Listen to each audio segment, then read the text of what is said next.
welcome to CEC Guruku lectures, dear viewers. We are today going to discuss first Walter Scott, the Scottish writer, who's very much a part of the English canon and in fact contributed to making the historical novel in Europe. So he's in many ways the pioneer of the historical novel. We'll discuss him in this lecture and understand what is this category called the historical novel and how is it distinct from other kinds of novel writing that was done during the period. Of course, Walter Scott was born in 1771 and by that time the English novel had taken shape in some form in the works of Samuel Richardson and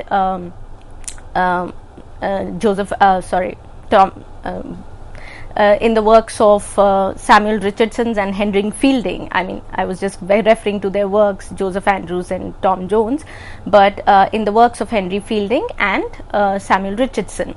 Now, when you reach the time zone when Walter Scott is writing, really the 18th century, it's basically the turn of the century. We are already moved into the 19th century by the time his works are around, though you can see his formative years would be the very crucial years of the Enlightenment period in England.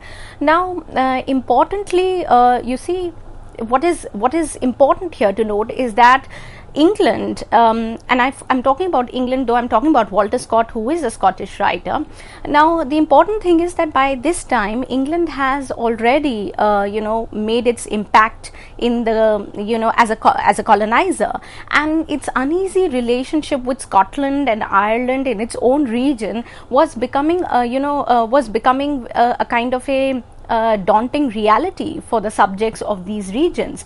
Just as England had made its way in Africa and India and it was beginning to be felt as an empire, which of course it takes shape in the 19th century. So what I mean to say is that Walter Scott is one amongst those writers who's able to see this change, this transition which is taking place in the region in England, and of course its influence and its impact on Scotland and other neighboring countries, as we would start feeling its impact in other eastern countries. So we need to understand that Walter Scott fits in that paradigm, which has been so on one hand, you have these writers like you have Richardson, who is obviously giving a sense of a direction to 18th century society at that time, right? Even Fielding is writing, as he says, a comic epic poem in prose when he's writing the novel.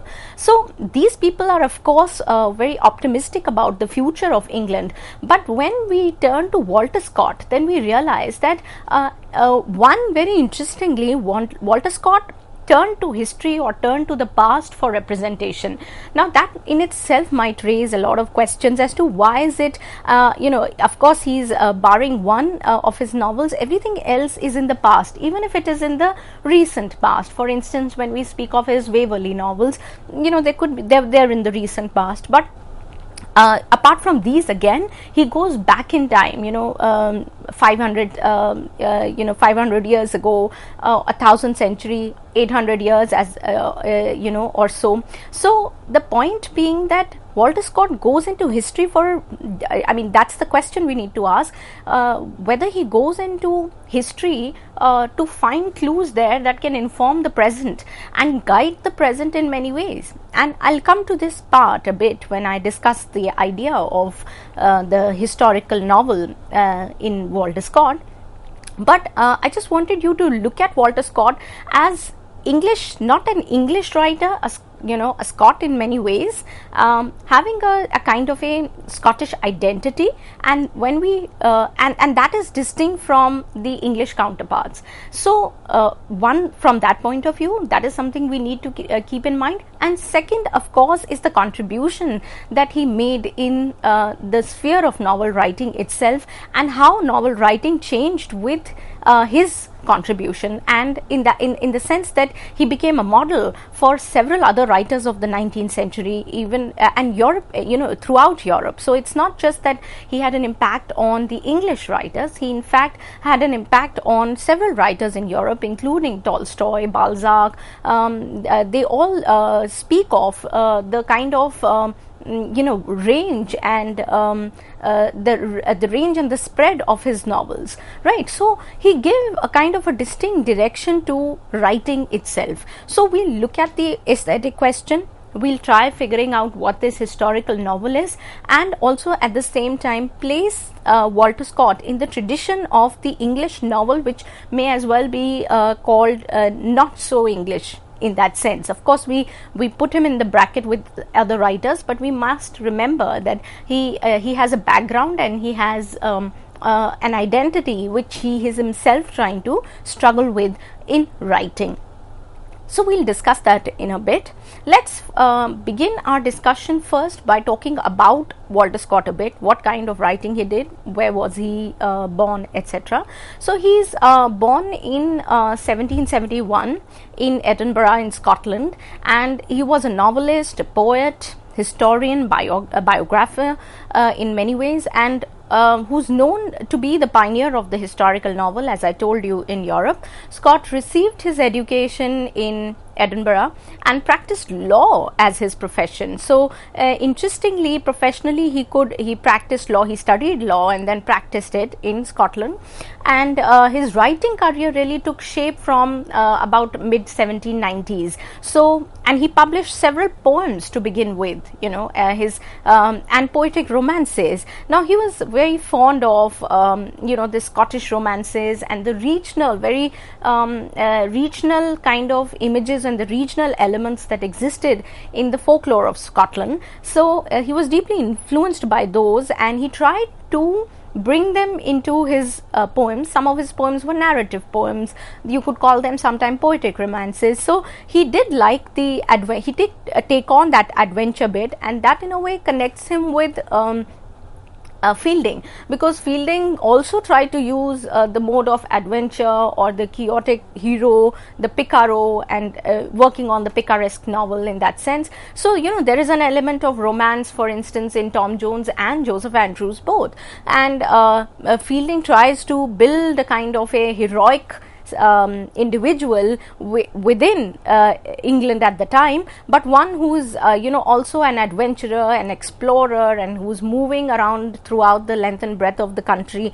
So similarly, you find that Scott also takes up these romances. Most of these are adventures of valor, of heroism, and finding heroism in one's own past, in Scottish folklore, and talking about these characters, making them alive to the reader. So and the form then that he chose was basically the poetic form. So whether he wrote narrative poems or poetic romances, he was working with them throughout.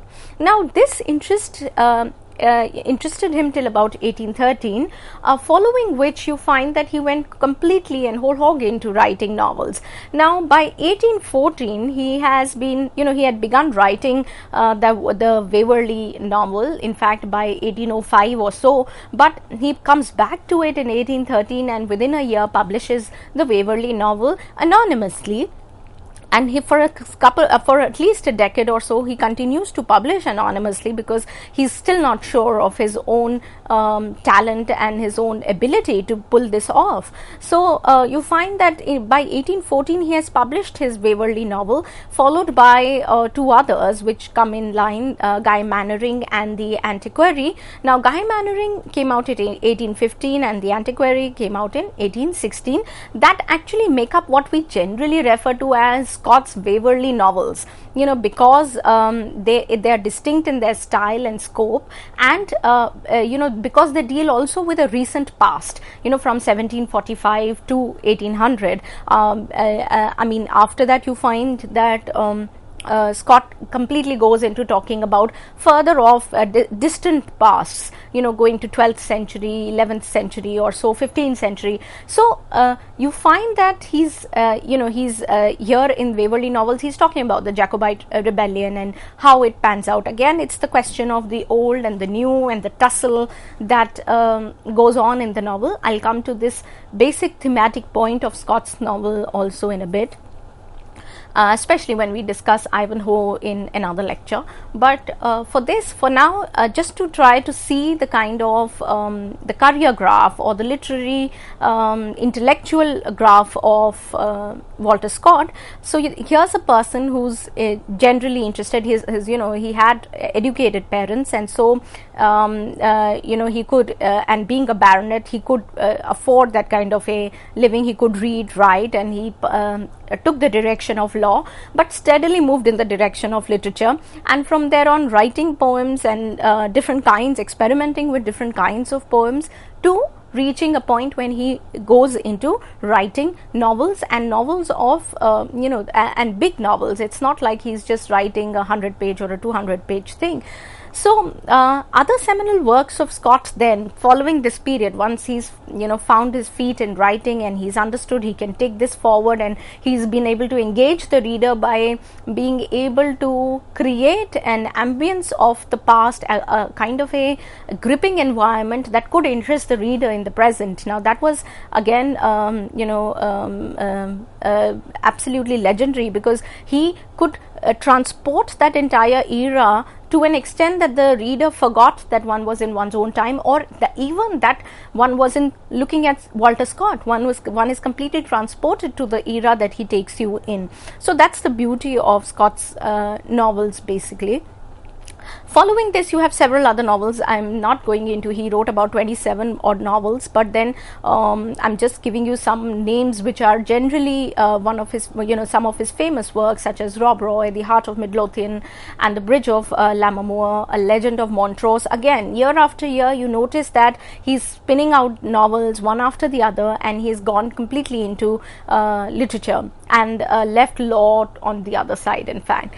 Now, interestingly, you also find that following 1818 or so, Walter Scott has he run out of more stuff to go into Scotland, or some suggest that he was in deep financial crisis and he had to keep writing. So what he starts doing then is that he widens the scope of his projection, and he brings on English and French themes and settings to his novels. Now Ivanhoe, which I will be discussing in another lecture, Ivanhoe, which comes out in 1819, is one such case in point, where the novel is actually set in the 12th century England in the reign of Richard I.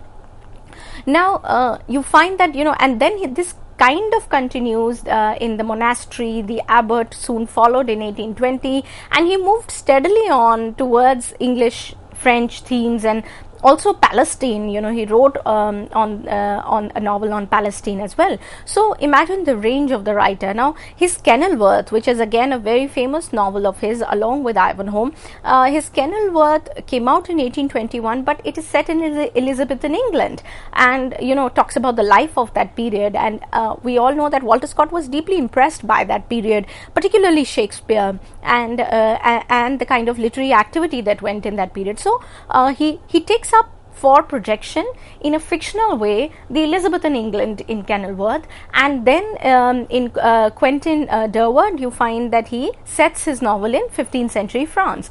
Now these of course are all examples of that tell us about the vast knowledge and ability of Scott in dealing with the subjects of history and extensively dealing with them. So this is a kind of an overview that I wanted you to have about Walter Scott, how he begins, what are he stays most of his life in Scotland. He studied there, read the manners and the place that it was. So he's steeped in that sense in his own culture, that is the Scottish culture. Now let's turn our attention to what the title of this lecture is also that it is Walter Scott's historical novel, because he was responsible of bringing to Europe this kind of a category called the historical novel. So the first thing that one might want to ask in this sense is what it really sets out to do. I mean, why do we call something a historical novel, and what is its purpose? What does it set out to do?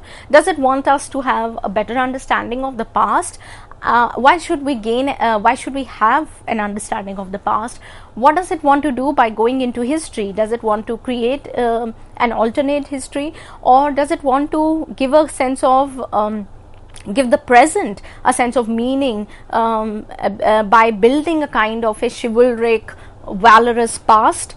So, the first thing that we must ask ourselves is why, and why historical novel, and what it sets out to do. Is it just merely an aesthetic category wherein you're just dealing with trying to bring fiction and history together and then play with it and bring out something pleasurable and entertaining for the reader? Is it just a kind of to add novelty? So what are the reasons why this historical novel comes into being is something that we need to go into. Now clearly the historical novel tries to give us a view of the past. Now again, the question is, why is it important for us to have a view of the past, right? In the sense that and when we say a view of the past, then we are saying that there can be several views of the past, isn't it?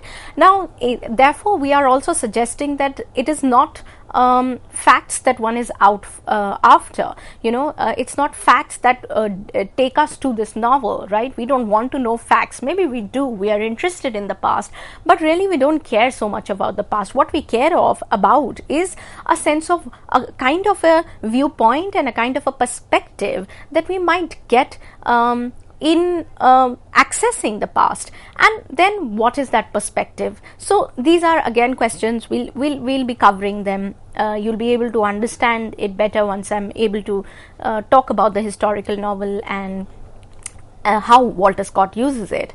Now, a historical novel then presents a fictional account of past events and constructs in that fictional account of past events a kind of a ambience, reconstructing, you could call it reconstructing the ambience, the language, the manners and customs of the age. There is at the same time an exploration of circumstances that lead to a historical event and the consequences of such happenings. Now let me explain this. What am I really saying?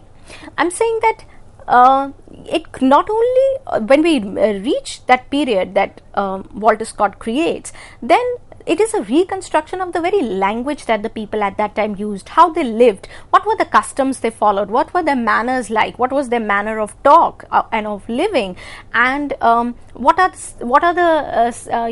the feast days for them, what are the things they celebrated, what are the things that left an impact on them, what were the values that were important to them in that period, and by doing that, Walter Scott is able to create an entire ambience and an atmosphere wherein all parts of the pieces really fit in very well, and so they create, and that gets created because of these language, manners and customs of the age that he's able to bring to the novel.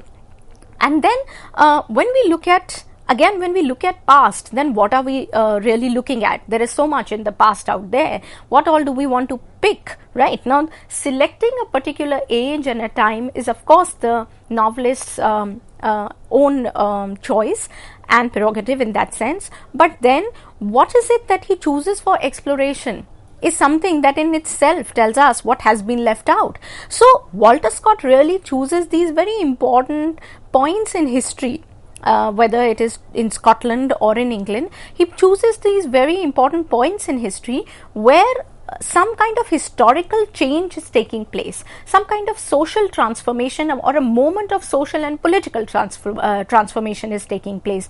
For instance, in Ivanhoe, when we discuss it, you will notice that it is that period which is where the Normans and the Saxons have not really come together and have not seen themselves as English, right? It is the tussle between these groups. When we speak of Kenilworth, then the Elizabethan time and the problem of religion and the Protestants and the Catholics and other problems that of the New Age, the modern era and the old coming in conflict and clash with one another.